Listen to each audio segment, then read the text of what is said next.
Alright, so today is all going to be about animating and finishing this up.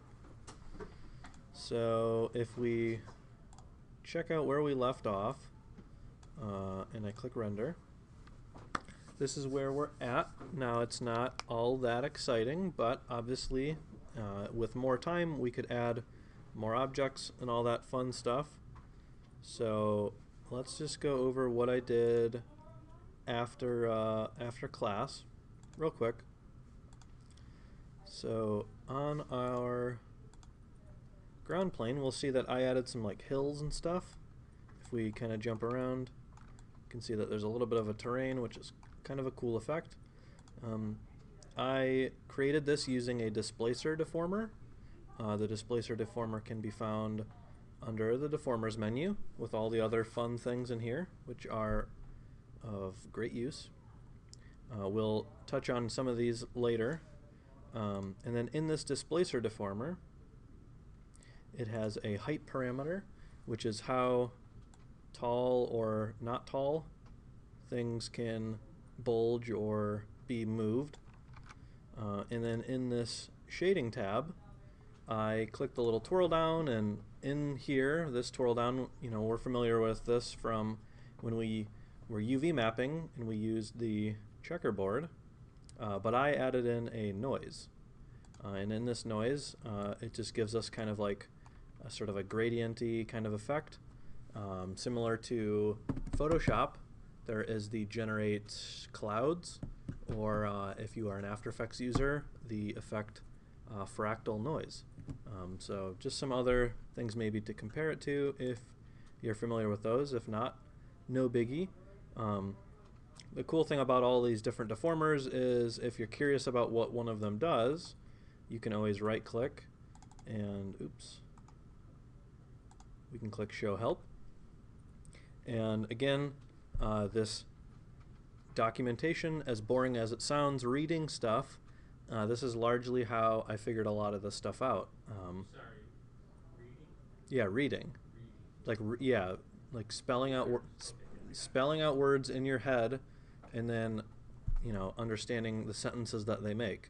I know as terrible as that sounds, it's really useful to figure out like, oh, what does the displace deformer do? Well, it gives you pictures too. If you're not all that into words, sometimes there's some pretty good diagrams.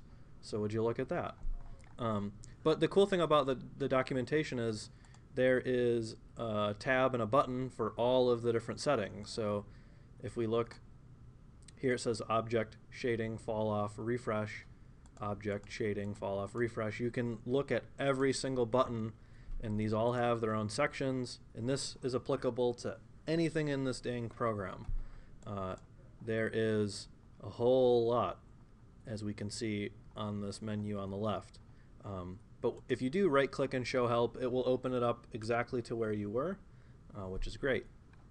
Well, anyway, the displace deformer is what we did for the ground, and if I get in close, we can see that actually some of my objects are floating a little bit. Like my house, I can spot that there's a little bit of a problem there. So I'm going to grab the house and just sink it down a little bit. I did the same thing with my fence posts, and it looks like my tree is good, and the bushes are good, obviously. So I think I'm fine on those regards. And then we real quick went over the sunlight, which again we are using an infinite light, and we remember how to aim the rotation of it, which indicates the direction of our sun. So this is a nice little setup. I'm pretty happy with how it looks. Today is all going to be about animating it, because again we want to do a couple seconds of animation. So let's get started with that. Now, one thing I'm going to want to do, and this is just usually how I organize my projects, as somebody who spends every day of their life using this program, I have developed some habits, and one of those habits is putting all of my objects into a folder called like geometry or geo for short. And then scene. And this is where I put things like lights and cameras, and the sky can go in there as well. Because this is all things that I might want to animate or might want to move around. And then these are things that probably aren't going to move. Well, maybe sometimes cameras animate, but anyway, we can pick our camera. And if I enable the camera, I'm going to want to demonstrate one thing for us now. Okay, so on this camera, there has been a setting that we have overlooked from day one, because we've been using cameras since day one. We did touch on things like focal length in the product, the bottle assignment. You know, different focal lengths can affect the way that different objects look. But there is another setting which is kind of cool, and it's fitting for this stylized type of animation, and that is this camera mode or camera projection. For the most part, well, actually, the entirety of what we've been using is the perspective camera. And the perspective camera is just another way of saying it's like the normal, regular, default kind of camera. So let's, for demonstration purposes, render out what one frame looks like in this camera mode. And then let's try changing this from perspective to parallel. Now we'll see that the camera kind of jumped out, and if you are a fan of an older style of video game like maybe SimCity or even maybe The Sims or whatever, this is maybe almost a little familiar. This is similar to another word in this list called isometric. Now what this is it is an infinitely long camera lens, and that is, it has no perspective in that things that are far away don't appear smaller. That is obviously something that we are familiar observing because our eyes as humans work similarly to how the perspective camera works, where if something is close, it appears big. If something is far, it appears small. The isometric camera or the parallel camera do not function like that. But they're kind of cool because they give us this sometimes video gamey kind of look, and we'll see that some things look like they're being clipped a little bit, but if we just render, we'll see that they are in fact not. So if I name these, just so that we can remember which one's which. Oops, forgot the extra L on the end of the word parallel. So this is the perspective camera at the default 36mm focal length, and this is the parallel camera. And actually the clipped part is getting cut off. So what we can do to fix that is go to our project settings, go to mode, project, or the hotkey is Control D, and then this view clipping, that should, why is that not? Okay, I did not expect that to happen. Interesting.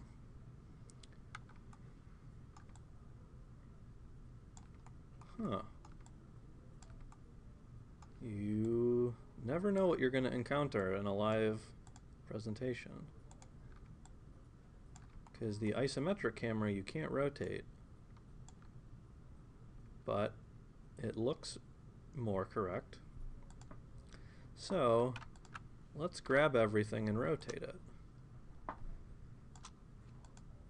There we go. That worked. Alright, so we'll delete that one, and that one, and this one is the isometric camera. Alright, so this look versus this look, we can see that one is kind of interesting. I like the way that this makes the proportions of our objects look. This one is a bit of distortion, which we are used to seeing, but because this is a weird, not realistic looking thing, to me it looks less appealing than this one. Are you ever gonna do the full cross on the other window? That's a good question. I don't know what happened there.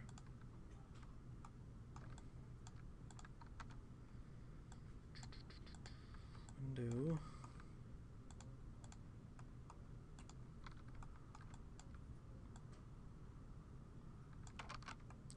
I don't know. It's just not showing up.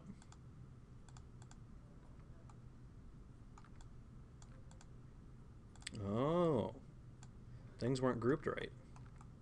There we go. Okay. So we've got our camera. I'm just going to name it so that I can keep track of it. Cool. So the isometric camera is a little bit weird in comparison to the parallel camera, apparently. I don't know. If this is problematic for you, how when we jump in and out of this camera, how the whole program looks like it gets all wild and wacky for a second, we can replicate the look of the parallel camera in the perspective mode. See, I've changed it back to the perspective mode. If I change this focal length to like 1,000, and then I hit H to zoom out. Nope, too far. Okay. So we'll see that things look wild and wacky again, but that is because I changed this setting in the project settings down to small. If I change that to maybe large, there we go. That is back to normal. Cool, so it's up to you. I would explore some of these different cameras if I was you. They can be fun to work with. Personally, I like the perspective camera with a long focal length over using parallel or isometric, just because it is a more natural camera to move around. It can be a little quirky, as you see, so if you do run into any little hiccups, feel free to grab my attention. But anyway, let's get on to animating, because it has been long enough of us just messing about. So let's turn everything off except for the ground. And we're just going to build up our elements one piece at a time, making things either scale up or pop on, or in some cases use some effectors. We're going to use a handful of tools all one by one. And an example of kind of what I'm going to be going for is if we go to Dribble. So Dribble is a cool website to check out animations and stuff, and it's kind of like an Instagram or a Vimeo or Twitter or whatever. People post art. If I type in isometric into here, I will most likely get some examples of things, and this one's a GIF. Nope, doesn't animate. Okay.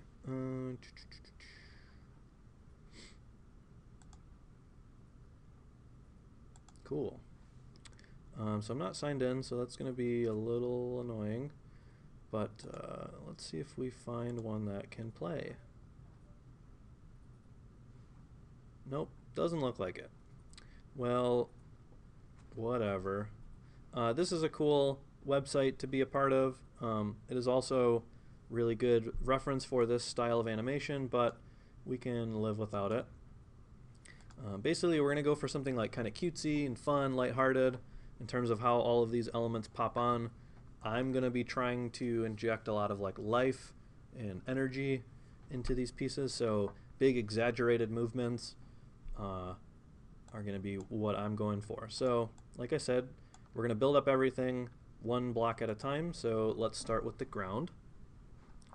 Now I said we're going to go for somewhere in the 5 to 10 second range, so let me make my project 150 frames long, which is going to be 5 seconds. So that way I've got my full timeline to work out of. And with that in mind, I'm going to devote like each kind of block of time to one thing animating. So like the first second, and then the second, third second, fourth second, etc. So this will build on like boom, boom, boom, boom, boom. Okay? So that doesn't make a whole lot of sense. Well, we'll get there as we get there. So just sit tight. So I am going to scale in the ground. And so because this is already at a scale of 1, which is the size I obviously want it to be as it is appearing, I'm going to set my keyframes kind of in reverse order. So I'm going to set my keyframe, my last keyframe, at frame 20, and we will keyframe these to be the value of 1, and then I will rewind to 0, and then enter in 0 on all of those values, and then keyframe that. So let's play this. Alright, so that is, if I just tweak my little time so that we can see this a little bit quicker, it's something. It's not all that exciting, but it's a thing. I'm going to move these keyframes actually a little bit closer to one another. And frames per second. I can't read that. Okay, I'm going to temporarily hide our sky. Alright, so like I said, that's not all that exciting, but we can open up our timeline and use our graph editor, which is going to be our #1 friend, and open up the timeline. So got our timeline, we've got our scale. If we open all of these, we can see these are the different keyframes, and they're all keyframing together. So I'm actually going to go to the F-curve mode. So right now, just again as a reminder, the timeline that we are currently in is called the dope sheet. Now this is a useful mode to be in when you have a lot of keyframes, because you can see all of them all at once. But the F-curve mode, if you are an After Effects user, is like the one at a time kind of mode, where you can see one set of keyframes, and we have now access to our Bezier handles. So this is the default kind of easy ease, if to use some more After Effects terminology. You know, F9 on our keyboard, because linear keyframes suck. Easy ease keyframes are slightly better, but what's better than an easy ease keyframe is a manually animated keyframe, or a manually adjusted keyframe. Now what we can do is we can pull this Bezier handle, and actually right now we have both this keyframe and this keyframe selected. So if I pull one, it will pull the other side, you know, the other side corresponding. So if we pull these so that they get closer together, we will see, if I play now, this is a little bit more springy. Now it's kind of hard to tell. I feel like maybe because of the screen recording, it's a little bit laggy, but I've got a good feeling that that motion will feel good once we get ready to rock. So I will leave that for now.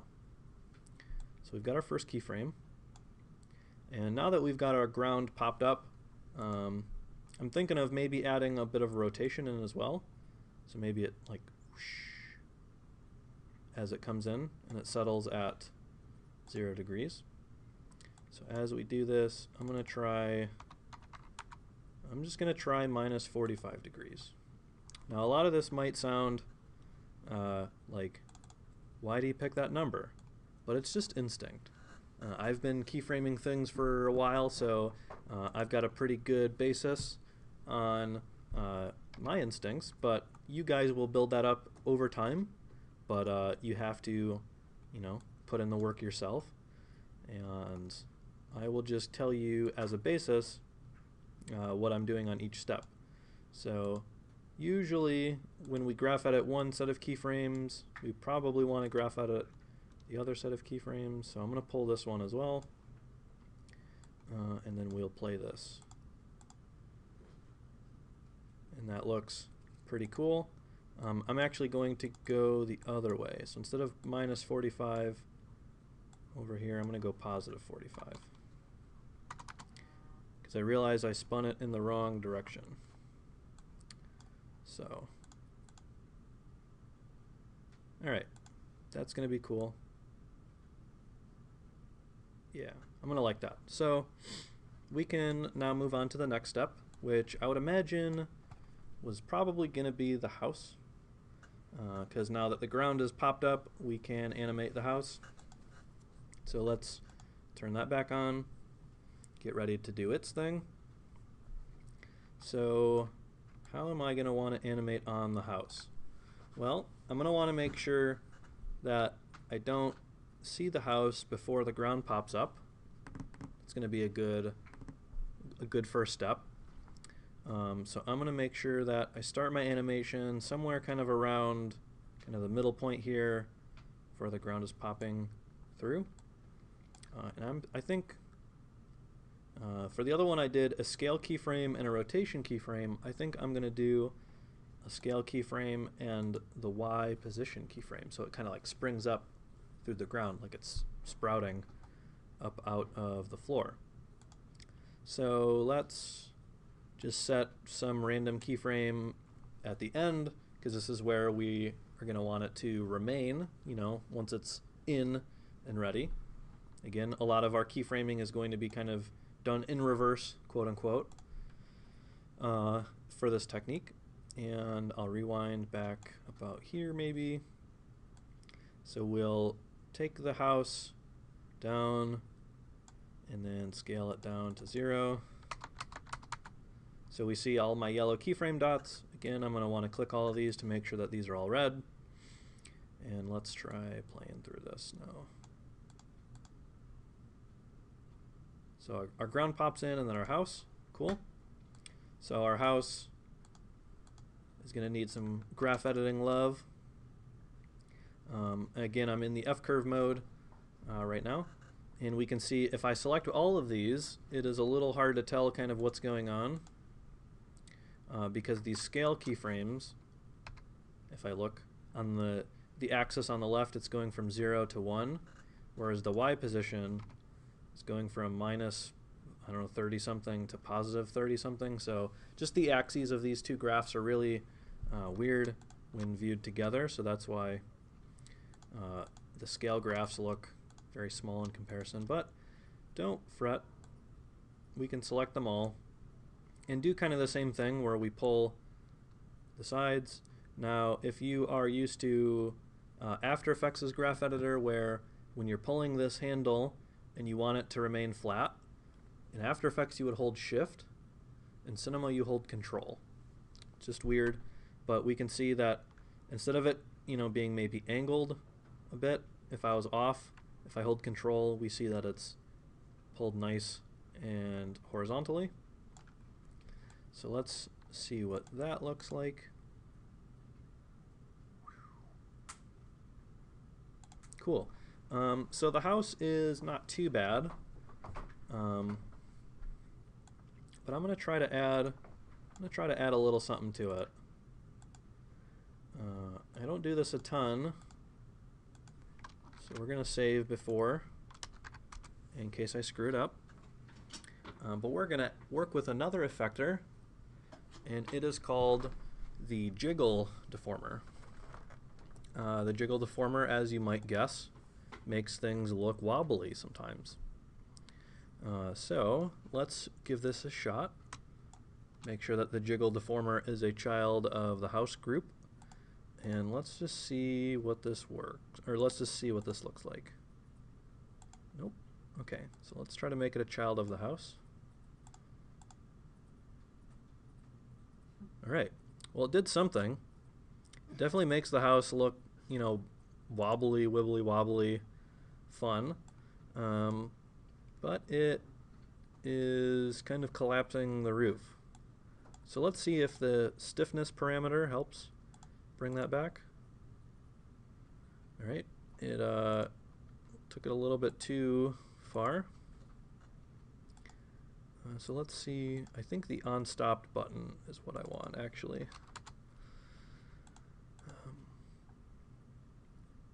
All right, so that's pretty good. It was very subtle, so I'm going to adjust the drag setting a little bit, which kind of slows stuff down.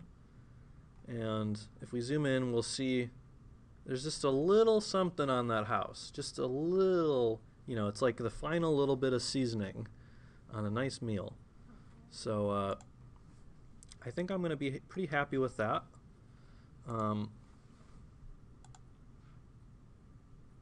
Yeah, it's nice. Just a little something. It's really subtle. Let's see what this motion scale button does if I crank it. So it's a little bit more apparent.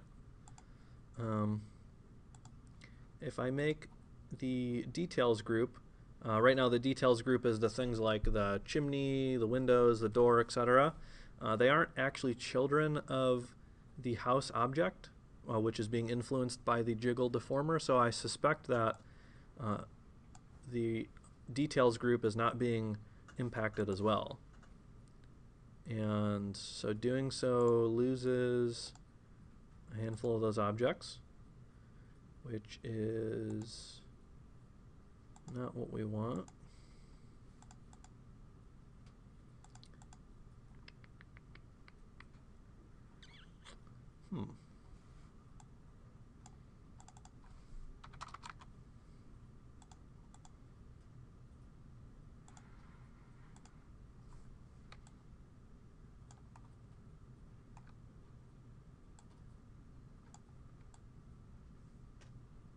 I don't know where they went.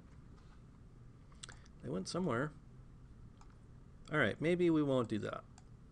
Maybe we'll take the details group out. That's all right. Okay. We will undo. All right, don't do that. It's all right. We're learning together. Oops.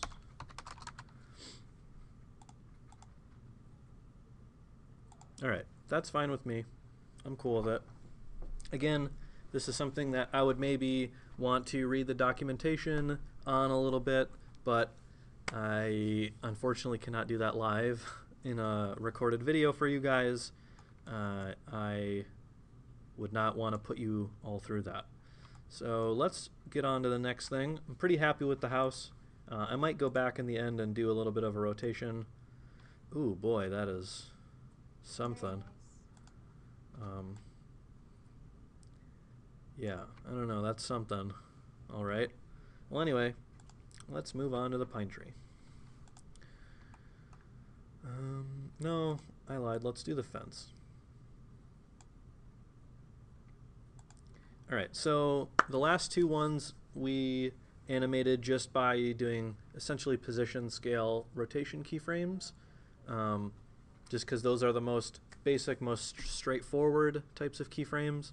But we're going to get into some of the stuff we touched on in the second assignment. That was when we were animating text, and that is using some of the effectors. So again, the effectors are under the MoGraph effector list, and one of them, I think the one that I'm going to want to try, is probably the plane effector.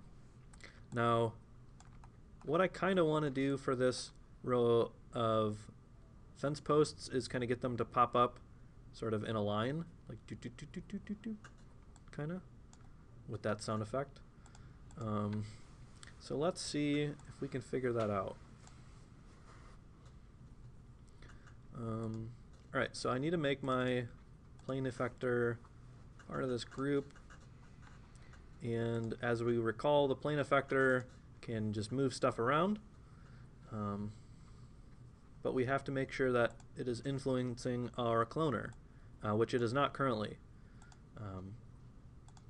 If we select the cloner and we go to its effectors list, this is a very important thing. So just to reiterate, we've got things such as generators, which are, you know, cloners, symmetry objects, etc.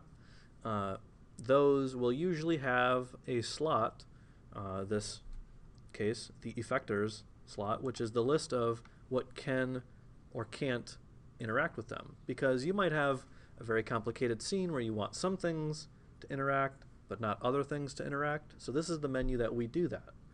This is telling the computer or telling our project file what things can communicate with one another and which things can't.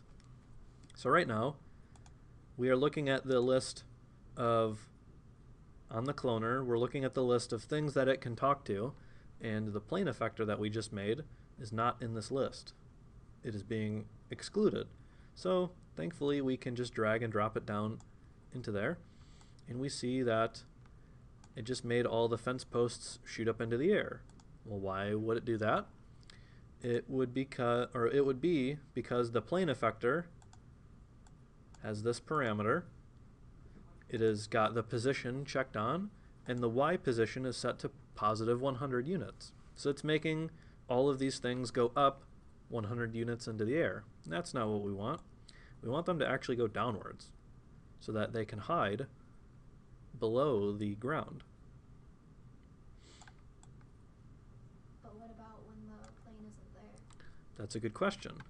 So the question, just in case the microphone didn't hear it, is what about in the beginning here when none of this stuff is visible? Well, we can check on the scale value, and now we can scale the 3 different axes. It's a little annoying to do them each one, so I typically will check on this button called Uniform Scale. And now we have this value. So let's try a value of 1. Well, that didn't work. It made our objects bigger. Well, what you actually want to do is enter in -1. Because the objects are currently at scale of +1, if you set this value to scale -1, they'll cancel each other out effectively, and it will shrink the fence posts all the way teeny tiny down to 0.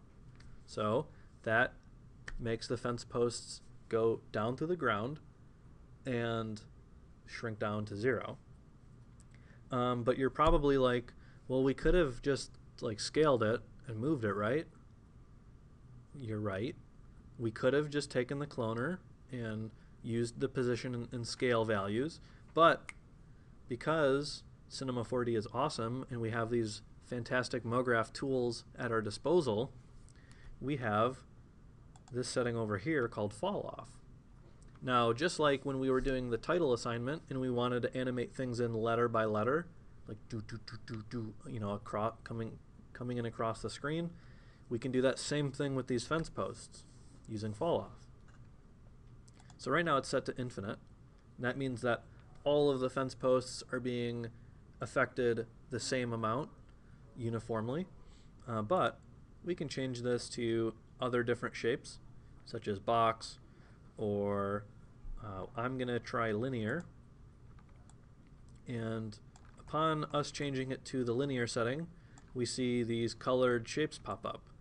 Now, we want to remember that the plane effector has a direction.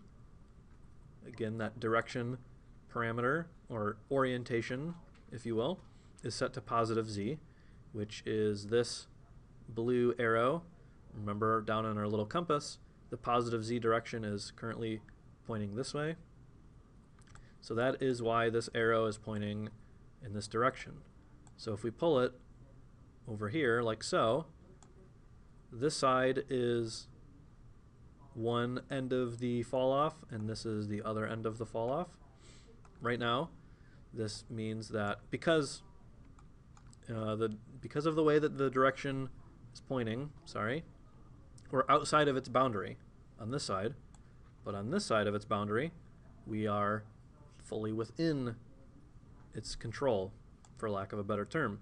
So if we were to keyframe it to go like this, we would get this cool cascade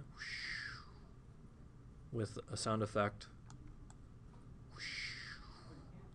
Alright, so that's fun, but I think because we are looking at it sort of on an angle, you know, sort of our isometric angle, I want it to go left and right like this way, kind of at a diagonal. So I'm going to keyframe it like that. So I'm going to take my plane effector, and if I go to its coordinates tab, I can see which things need to be keyframed. So it looks like it's the position X and the position Z. So that'll be my start. And actually I need to figure out what frame I want this to actually happen on. So I'm thinking kind of like around here. As the house is starting to animate is when I want the fences to animate. So I'm going to move that keyframe there. And then sort of around here, once it's done doing its wibble wobble, kind of around here somewhere, I am going to try to move the fence post over there. All right. So again, we want to open up the graph editor. And this, I'm going to rename the plane effector just so that way it has the correct name in my timeline. Fence post animation. So in my timeline, I know what's what. And now if I grab these keyframes, I can exaggerate them a little bit because the default keyframes, the default easy ease is not all that interesting. So that was fast, a little bit too fast, if I don't say so.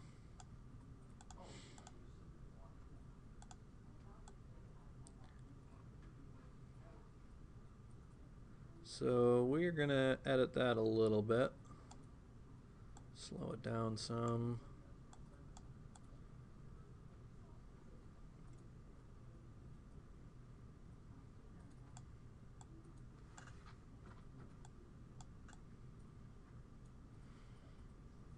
So it's just kind of a feeling, as much of a cop-out answer as that sounds, like, oh, just try it until it feels right. You'll learn over time and you'll build up an idea of what that means. There's just no shortcut. So that's pretty good. I think so. Now, it might be annoying having this fence post or this plane effector visible on screen, but thankfully we can turn its traffic lights off, and it is not going to impact us because again it's still working because the check mark is on. It's just the little traffic lights hide all of the interface, you know, the yellow and red lines for the fall off. That way we can get back onto animating other fun stuff.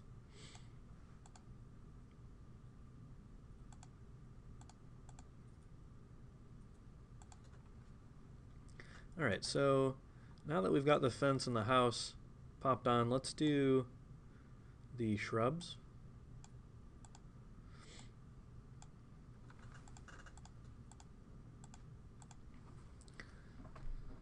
So we'll turn the traffic light on for that, and I'm probably going to do something similar with the jiggle deformer.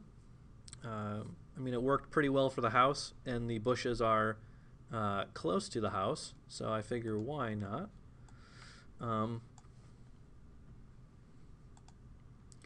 But I think what I want to do is, instead of, I could animate the subdivision surface, but I think I'm going to animate the cloner. Yeah, so I could animate this whole group kind of coming up, but I'm going to animate the cloner specifically, and we'll see why shortly. So just take my word for it for a second. Ooh, that's something.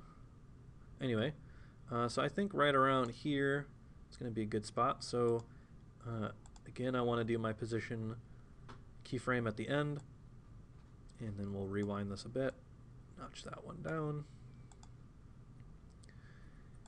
And see. So pretty boring, but that's all right, because there's another thing that I can do.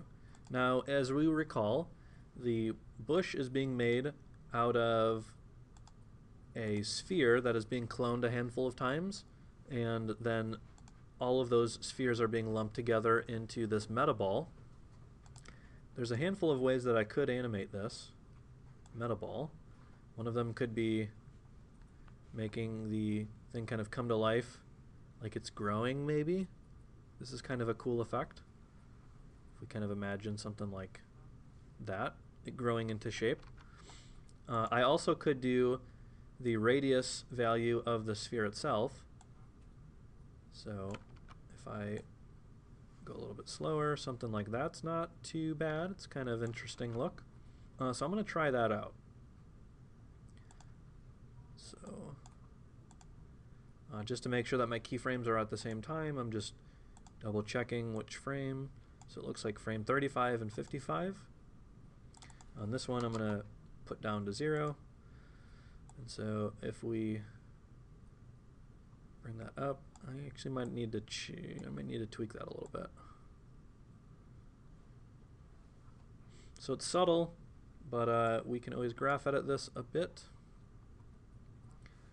I'm going to call this shrub 1. Call that shrub 2, sphere 2, sphere 2. Oops, that one's number 1. So I'm just renaming stuff so that I can organize it in my timeline. And again, to frame everything in my timeline, I'm hitting H for home. That's how I like to remember what that button does. So these keyframes are boring, lame old regular easy ease keyframes, so we're going to pull those a bit, make them a little bit more exciting, and try this out.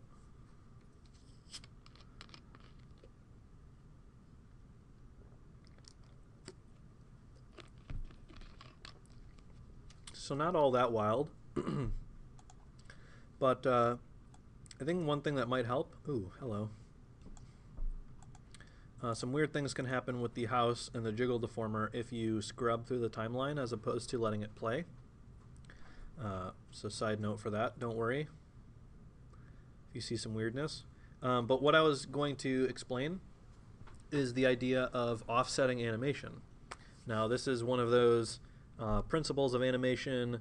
If you've read that really old-timey book that the 12 original Disney animators, or I don't know how many it was, but there was 12 principles of animation they had, and one of those is, I forget if it's overlap or offset, what exactly, but the idea is it can be interesting if animations that are similar aren't exactly happening in parallel. Basically what I mean by that is, if you look at my arm, if I'm like waving my arm across, like my elbow is moving and then my wrist is also moving as well to sort of fan my hand out, and those two keyframes, quote unquote, are happening ever so slightly apart from one another. And what I want to demonstrate for this scenario is the keyframes for the shrub popping up through the ground and then the little sphere growing are going to be offset. So I actually want to make sure the growing animation happens a little bit later. And hopefully if we play this through, we can see that it's a subtle difference because the bush is relatively small. But yeah, that house is really having fun. It's a bounce house. But this bush animation it's just ever so slightly more interesting now that it's coming up and growing ever so slightly apart from one another. And I'm basically going to copy those keyframes to the other bush, but I'm going to make the two sets of keyframes for the second bush happen after. So one bush pops up, boop, and then the other one, boop, next to it. So I could go through all this work, copying and pasting, but it's pretty straightforward to copy, in this case, what is called an animation track. So again, if we use our timeline, these are called tracks. Each one of these dealios in the timeline. So if I select this sphere and I find the parameter that I keyframed, I can right click and go to animation, and then here we have a handful of the options which reference this word track, and it looks like copy is the one that I'm looking for. Duh.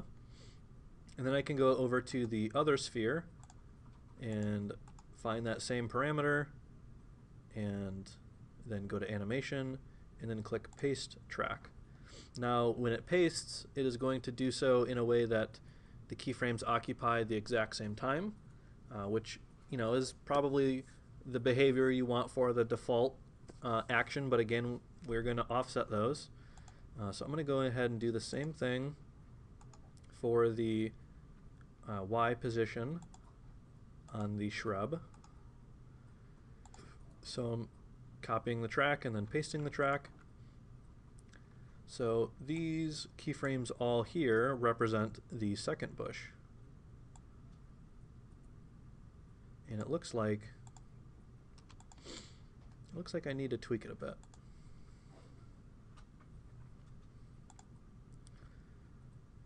So what's the deal?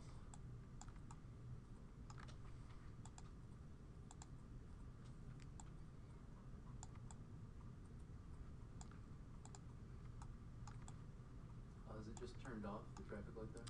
Ah, yes. Thank you.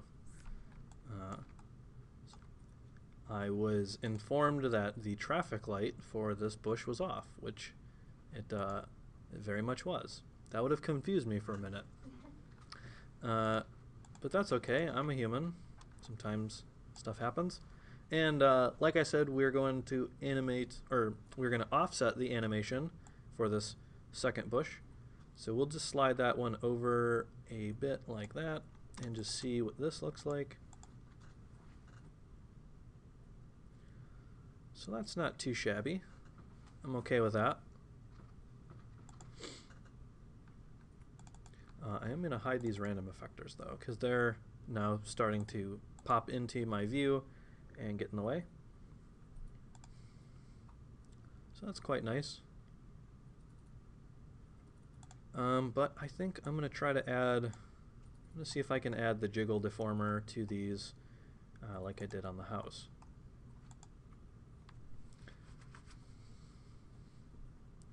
So we can save just in case we break something. And I'm going to try to copy the jiggle deformer up there. So I was just holding control when I dragged and dropped from one group to another. And this was in the first shrub group. So it doesn't look... If it did something, I can't tell. It was so subtle. So let's really crank up that scale and see. Yeah, okay, it's doing something. It's making that bush wobble a little bit. It's got a little bit of life, which is cool. Kind of digging it.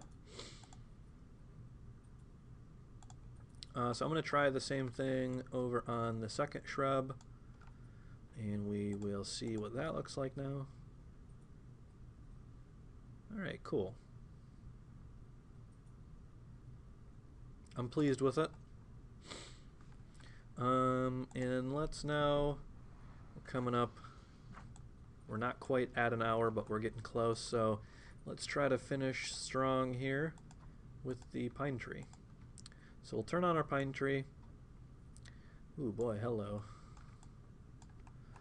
Yeah, the jiggle deformer on the house can do some weird stuff, like I said. But if we are tired of that happening, because I think at this point I'm pretty happy with the animation on the house, like the house itself. The jiggle deformer has this setting, as a lot of the things that Cinema 4D will calculate inside of the program. It's called caching. Now basically what this is we'll tell the program to run through, calculate all of this, and then save that, instead of having to recalculate it on the fly over and over again every time we try to play through this, which is, as we see occasionally, what's going on. So I can click calculate, and it will go through and do its thing. And so now it shouldn't get so cranky. Interesting. Oh, program always throws me for a loop. All right. Well, that didn't work, so we will empty the cache and disable it. And hope that goes back to normal. All right, so ignore the caching thing. Not sure why that didn't want to behave. Usually it does, but not this time. So anyway, we will try the pine tree now. So I'm going to start the pine tree after about the point that the fence gets on over here. So somewhere kind of around here. I think it's a good time to start. Similar to when the bushes pop up. So let's try this. So I think what might be fun is as the pine tree comes up out of the ground, instead of it just shooting up like a handful of the other things have, I kind of want it to like arc up and like spring up, kind of like a cartoon version of like a door stopper, and have it kind of whoosh, like up. So that sound effect can be made with the bend deformer. So the bend deformer, we will make that a child and it'll go into the group. So we get this big pink box, which is not that accurate. So we want to change the size. So I'm just going to guess and enter in some stuff. Right, so that wasn't too bad, but I can get it a little bit more accurate. Accurate's not exactly the right word for me to use, but just a little bit more closer, a little bit more indicative of what the shape of the pine tree is. So now, if I grab this strength value, because as of right now the bend deformer isn't doing anything, all we've done is resizing its placement, but this strength value will do something like this. So this is kind of what I'm looking for, but unfortunately it's making the pine tree stretch, and that is because this check mark called keep y-axis length is not on. So this is, I kind of want the tree to go and then it settles, so it'll go, yeah, so something like that. As it's kind of lifting up out of the ground. So we will do a couple things at once. We are going to do a Y position keyframe, but we're also going to do a rotation keyframe. Now, as you can see, if I wanted to rotate the tree kind of springing up to life, this is probably not the anchor point that I would want the tree to be spinning on. Does anyone want to suggest a different point for the anchor point to be positioned at? What do you have to do? I kind of want the tree to like spring up from the ground. Just put it at the top and choose. Well, putting it at the top is close. Well, it's going to be closer. I actually want to put it at the bottom, kind of like where the tree would be rooted into the ground. So we're just going to grab our friend, the anchor point axis tool, sink that down to about where the base of the tree is. So that's all cool. So this way now, that's going to be a little bit closer to what we want. So let's set some keyframes, kind of about where the bush settles. So we'll do one keyframe there, and the strength keyframe, or sorry, the Y position keyframe. And on the bend deformer, we will do the strength at 0. So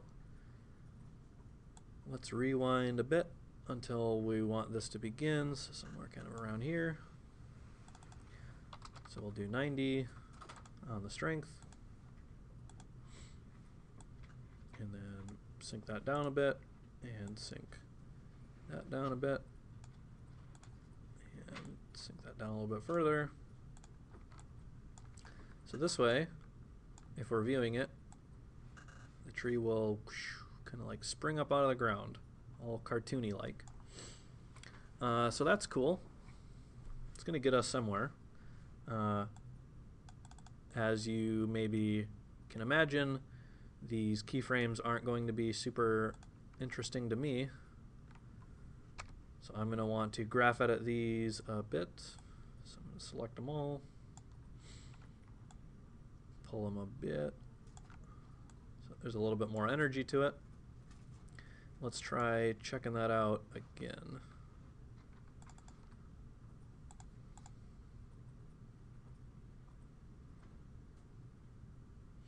So obviously it is visible underneath the ground.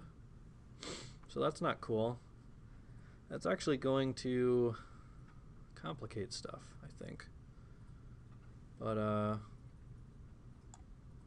we can just do some scale keyframing to try to combat that.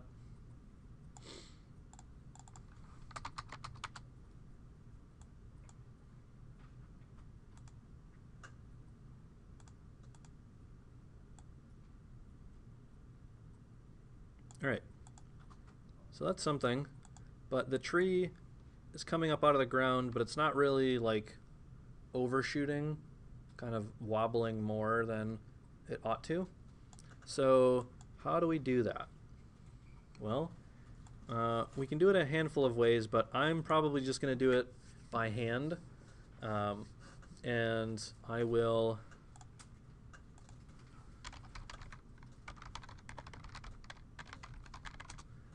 I'm going to try to find, here we go, perfect.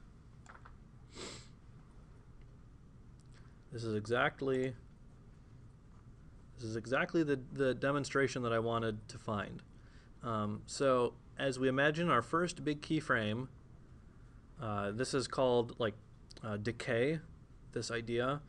So this is applicable to, say, like a bouncing ball that is bouncing progressively less and less with each bounce, or in this case, something that's wobbling less and less from each side. So if we imagine the tree shoots out of the ground and it goes beyond its rotation point the first bounce and then it snaps back, it's not going to snap back quite as far because it's going to lose some of that energy, and then it'll snap back the other way a third time, and then a fourth time, and then a fifth time, and then a sixth time, and it's going to lose energy each time as it settles back to its resting point.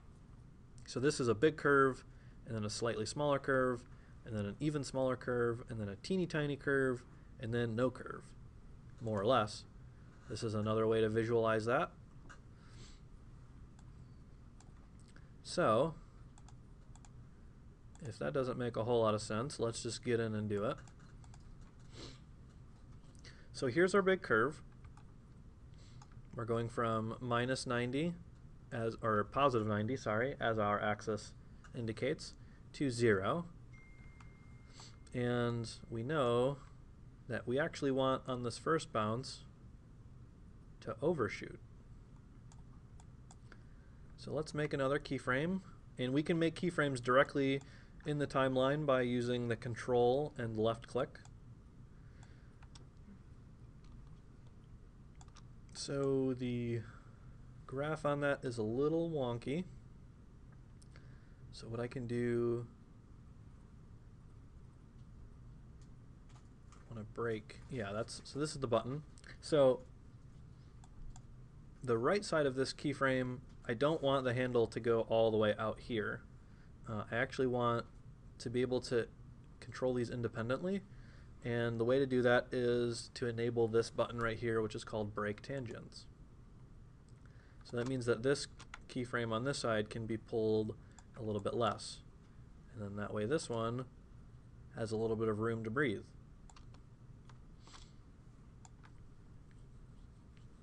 So this is going to look messy initially, but it'll make sense. So let's minimize this a little bit so that way I can still access my attributes. So this value is set to minus 60, so that's a little bit too much overshoot. I think I'm going to try to go with something like minus 45, because we went from 90, positive 90, and then on the other side we'll go minus 45, and then the next time we bounce back we'll do 45 divided by half. Basically, we want it to lose half of its movement each time it bounces. So that's, we'll do 45 divided by 2. And you can do math directly in the thingy, the data field, instead of having to get out a calculator app. It's pretty handy. And then we'll do another keyframe, and we'll do 22.5 divided by half. Oops. Undo that. I want to make sure that I only have one keyframe selected. And I know personally that this is actually going to be too much overshoot, but I just want to show the idea for you guys.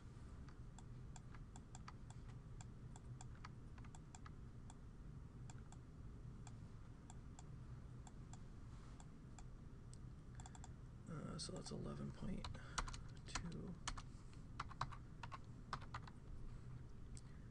And then one more to bring it to 0. 0. Alright, so let's just watch this and let's just see what it looks like. It's going to look like crap, but this will demonstrate kind of the idea.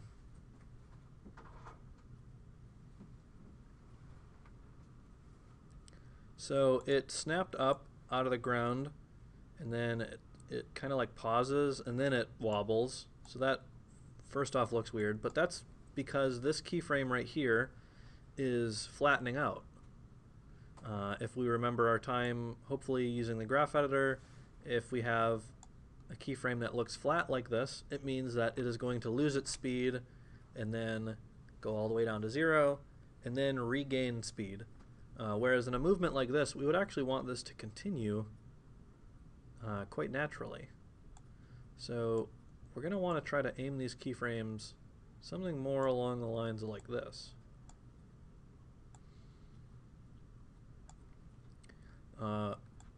Something that helped me visualize or start to understand how to make more smooth-like motions inside of a graph editor is imagine this line as like a roller coaster. You want it to be pretty smooth, or hopefully as smooth as possible, 99% of the time. There are some obvious exceptions, but in the case of an overshoot like this, you want it to gain up some speed and then lose the speed at one peak, and then gain the speed back up and lose its speed at the corresponding peak, and basically just keep continuing that until you lose all of the energy motion by motion over time. And there's actually a way to visualize this within Cinema, and that is hidden under this F-curve menu, and it is called Show Velocity. Now it's going to be hard, maybe you can kind of see it on the projector, but there is a kind of a faint blue line now that is visible, and it shows if I have anywhere that has like a hard, like a kink or some sort of a jump, anything weird is going to show up in this graph as things that aren't smooth. So I know that something's not kosher about this keyframe. So I'm going to want to try to kind of pull these a little bit. See if I can line it up some.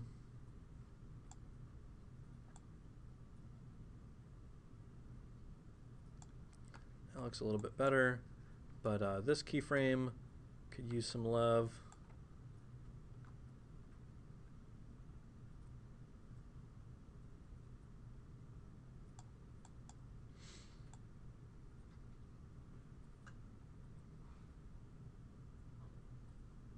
So it can be a little bit finicky, and it might help actually if I re-enable the tangents instead of having them broken. It might help me, it might not.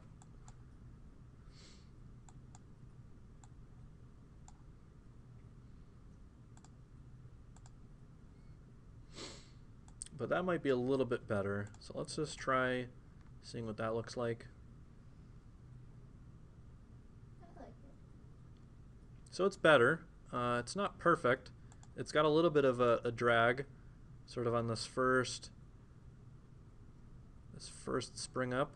You know, this isn't gonna win me any awards per se, and it's difficult for me in my heart to leave this as is. But we're already over an hour, and I've got to finish this up. So we're just gonna try one last time to smooth this out.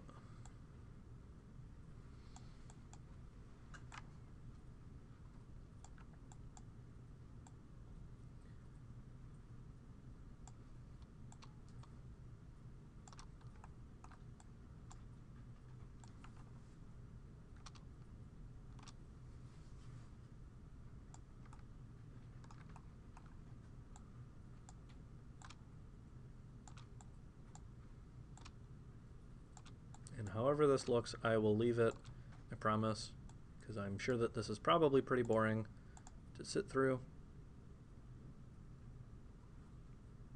Alright, well, I still don't love it, but it is what it is. I can maybe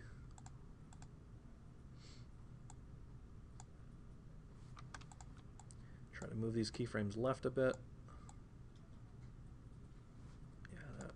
That's a little bit better.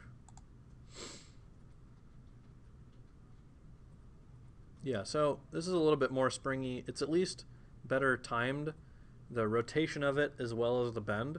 They're working a little bit more in conjunction with one another. I don't hate it, so we will leave that as is. And by the time this is all said and done, we are pretty much you know, at the end of our animation here. We're somewhere in the frame 130 range, which is going to be good for me. I will be happy with that. So let's wrap up the last little things as far as the render settings go. And that will be, so if we open up our render settings, there is one effect that I want to add, and I kind of want to show you guys a before and after. So let me just do one frame like that. And that is the effect if we add ambient occlusion. I think I've shown this at one point, maybe not, but let's just render out another little frame. And so we can see, if we flip between these, what is going on. What ambient occlusion is it's kind of it's a little cheat, it's a little hack in terms of the way that the light and stuff works, but what it is doing is along the point where two objects are coming in contact with one another, or they're close, I should say, it is adding a little bit of kind of simulated shadow. So if we flip between these, anywhere there's basically a seam, or where two things are coming together, we see it's a little bit darker. This is becoming increasingly more common in like video games and stuff like that, and it can be, when used sparingly, a pretty tasteful effect that can add a little bit more kind of interest, or a little bit more depth. Now, the default value, as we can see, or at least in my opinion, is a little bit too strong for our scene that we've got here. So there's a couple ways that I can address that. I could edit this maximum ray length. I could also edit this contrast value. But what I think I'm going to try is going to be changing this gradient. Now I want a little bit less of this effect, so if we think of this gradient as like a Photoshop gradient, I'm going to try to pull this knot in the middle a little bit leftwards. And we're going to see if this just gives me a little bit less ambient occlusion. So this is no AO, this is default AO, and this is AO, I'll just call it number 1. So if I go between no AO and my AO number 1, I think this looks pretty pleasant. What's nice about this is it's giving me a little bit of shadow inside my chimney. It's giving me some nice shadowing under the sort of brim, or whatever you want to call it, of the tree. It's giving a little bit of a little something something under the bush line, and I think I'm pretty happy with that. So you're free to explore the ambient occlusion setting. In this case, it is relatively light in terms of the render time impact. It's not something big and crazy like depth of field or like motion blur, things that we added in the last 2 assignments. So I don't think it should make my render take too long. So I'm gonna set up my final render. So I want to render all my frames. This resolution looks good. I want to make sure that I make myself a folder. B, my name, assignment, render.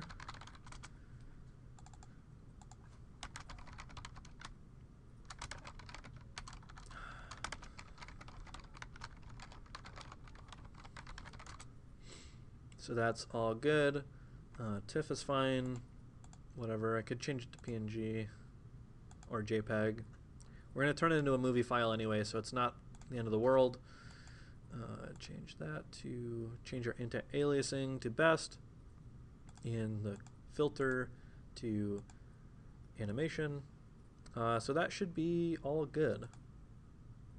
That should be everything we need to do. So I'm going to hit render and pause this recording. Once that's finished, we'll do the last little step in After Effects, turning into a movie file. All good to go. So I will pause this, and you will catch this in a second. All right, let's get back into this. We've got After Effects open. I started that off camera because it's so slow. The render's finished, so we can run through and see our little animation. So, it's pretty quick. Again, we pretty much blaze through all of this one piece at a time. There's certainly some things that we could make a little bit smoother, like this bush is kind of freaking out a little bit, but it is what it is. We got to keep this show on the road. So we will import our movie or our sequence into After Effects now. Oops. And we want to import the sequence footage. That's all good. Bring that down to the new comp button. We can view the whole thing. All cool. Awesome. So that's good. And we can turn it into a movie file in Media Encoder, so that will take a while, but that'll wrap up the assignment pretty much. I will pause this real quick again. All right, picking this back up. So after quite a while, Media Encoder is open. We are ready to rock and render. So again, the preset should be on H.264. Again, H.264 is just a compressed way to make a MP4 video file. So it should all be good. We just simply have to change the output file's location. So we can click the blue text over there, double check that this is going to go into our render or our assignment 5 folder so that we can find it. And we should be good. We click the green go button, and this should do its thing. So that'll be that for the 5th assignment. Hope you guys enjoy doing this yourselves, and see you when they're finished.